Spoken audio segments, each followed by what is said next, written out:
வணக்கம். விடுதலை ராஜேந்திரன். பிரதமர் மோடி தமிழ்நாட்டை சுற்றி சுற்றி வருகிறார். ரோட் ஷோ நடக்கிறது. ஆனால் இவர் பேச்சை துவங்கியவுடன் பொதுமக்கள் கூட்டமாக இன்றைக்கு வேலூரில் வெளியேறி கொண்டிருப்பதை தொலைக்காட்சிகள் படம் பிடித்து காட்டுகின்றன. வடநாட்டிலிருந்து நட்டாவும் மோடியும் ஸ்மிருதி இரானியும் ராஜ்நாத் சிங்கும் இங்கே வந்து அவர்கள் இந்தியில் பேசுகின்ற அந்த பேச்சுக்களை எல்லாம் தமிழ்நாட்டிலிருந்து கிராமங்களிலிருந்து அழைத்து வரப்பட்ட மக்கள் எப்படி பொறுமையுடன் கேட்டுக்கொண்டிருப்பார்கள்.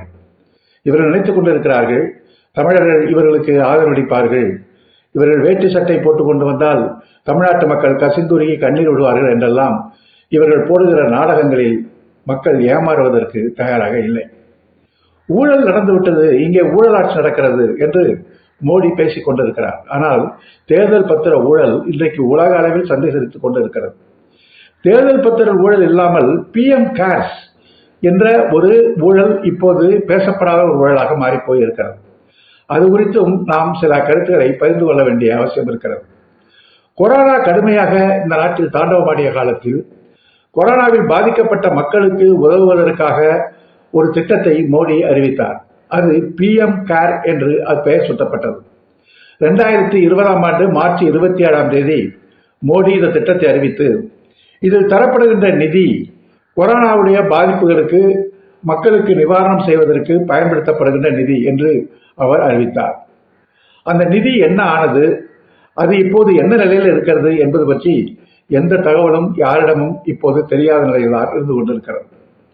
இந்த PM கேர்ஸ் நிதிக்காக அனைத்து கார்ப்பரேட் நிறுவனங்களிடமிருந்தும் அவர்கள் சோசியல் சமூகத்திற்காக செலவிடப்பட வேண்டும் என்று ஒரு தொகை, கார்ப்பரேட் சோசியல் ரெஸ்பான்சிபிலிட்டி என்று ஒதுக்கப்படுகிறது. அந்த தொகை முழுவதையும் PM கேர் ஃபண்டுக்கு திருப்பி விடப்பட்டது. பாரதிய ஜனதா கட்சியின் MLAக்கள் MPக்களுக்கு தொகுதி நிவாரணத்திற்காக ஒதுக்கப்பட்ட நிதியிலிருந்து 1 கோடி கட்டாயமாக வசூலிக்கப்பட்டது. பல பொதுத்துறை நிறுவனங்களிடமிருந்து மிரட்டி நிதி வாங்கப்பட்டது. பல்லாயிரக்கணக்கான கோடி ரூபாய் இதில் சேர்ந்து கொண்டே இருந்தது. ஆனால் இந்த நிதியை பற்றி தகவல் அறியும் உரிமை சட்டத்தின் கீழ் எவரும் தகவல் கேட்டு பெற முடியாது என்று அதற்கு தடையும் போட்டுவிட்டார்கள். இதற்கு நிதி கொடுக்கின்றவர்களுக்கு வருமான வரியிலிருந்து விலக்கு உண்டு என்று சலுகைகளை அறிவித்து நிதியை அவர்கள் பெற்றார்கள்.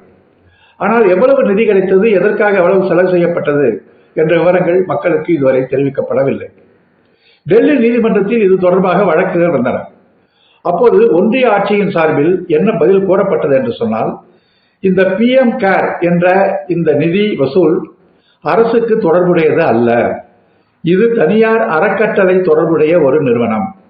எனவே இதில் எவ்வளவு வரவு வந்தது, எவ்வளவு செலவு வந்தது என்று தகவல் அறியும் உரிமை சட்டத்தின் கீழ் கணக்கு கேட்கும் உரிமை எவருக்கும் இல்லை என்று ஒன்றிய ஆட்சி டெல்லி நீதிமன்றத்தில் திட்டவட்டமாக அறிவித்தது.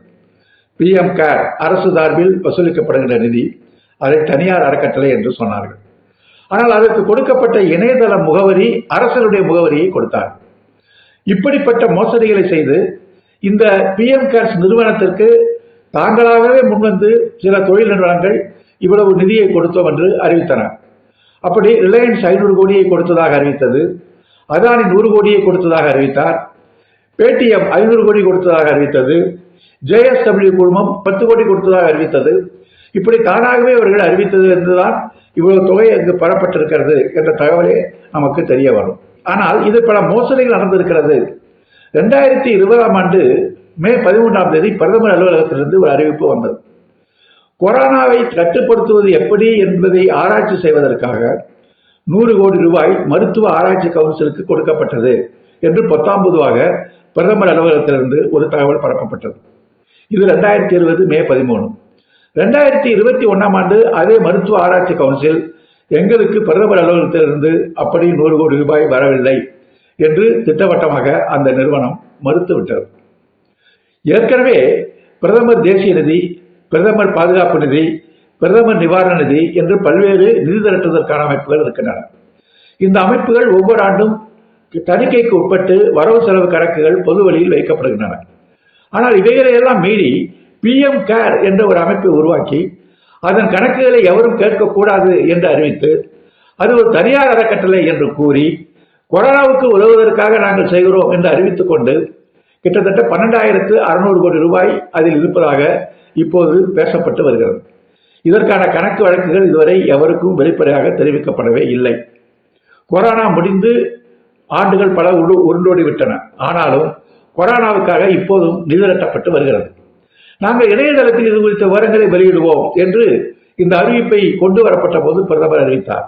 இதுவரை அந்த இணையதளத்தில் எந்த அறிவிப்பும் இவர்கள் வெளியிடவே இல்லை. ஆக தேர்தல் பத்திர மோசடி ஒரு பக்கம் நடந்து கொண்டிருக்கிற போது இந்த PM CARES என்கிற திட்டத்தின் மூலமும் பல்லாயிரம் கோடிக்கணக்கான ரூபாயை இந்த ஆட்சி சுருட்டி வைத்துக் கொண்டு ஊழல் செய்து கொண்டிருக்கிறார்கள். மோடி சொல்கிறார், இந்த 10 ஆண்டு காலம் நாங்கள் நடத்தியது வெறும் ட்ரெய்லர் தான், இனி வரப்போகின்ற ஆட்சியில் தான் நாங்கள் முழு படத்தையும் ஓட்டப் போகிறோம் என்று சொல்கிறார்கள். நீங்கள் ஓட்டுகிற ட்ரெய்லரின் கதியை இப்படி இருந்தால் முழு படத்தின் கதி நாட்டையே சூறையாடி விடுவதாகத்தான் இருக்கும். இவர்கள்தான் ஊழல் ஒழிப்பு உத்தமர்கள். சிந்திப்போம். நன்றி, வணக்கம்.